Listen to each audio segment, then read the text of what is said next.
যদি বলেন আমি বিশ্বাস করব এটা রাজনৈতিক দলগুলোর মধ্যে আস্থা অনাস্থার একটি সৃষ্টি।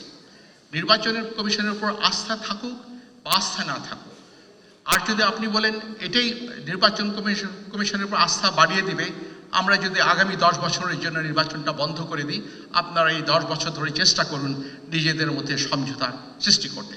কোনো আইন বিশেষজ্ঞ কি আছেন যিনি বলবেন যে হ্যাঁ নির্বাচন কমিশনের এটাই উচিত এবং সংবিধানে নির্বাচন কমিশনকে সেই ক্ষমতা দেওয়া হয়েছে? যদি ক্ষমতা দেওয়া হয়ে থাকে তাহলে 10 বছরের জন্য আপনারা আগে সমঝোতা করুন, 10 বছরের জন্য নির্বাচন স্থগিত করে দেওয়া হলো। কাজে এই ধরনের প্রশ্ন একজনের দায় আরেকজনের উপর চাপিয়ে দেওয়া এটা সমীচীন বলে আমি মনে করি না।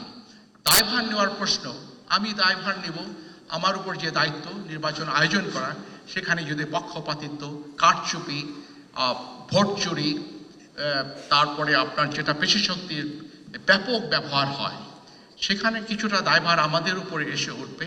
কারণ হচ্ছে নির্বাচন কমিশন, তারপরেও বলবো, এককভাবে নির্বাচন অনুষ্ঠান করে না, করতে পারে না। নির্বাচন কমিশন 5 জনকে নিয়ে, আর আমার হয়তো 1200-1400 কর্মচারী আছে। নির্বাচন কমিশনের একজন কর্মচারীও পোলিংয়ের সাথে সম্পৃক্ত থাকবেন না। নির্বাচনটা মূলত পোলিং।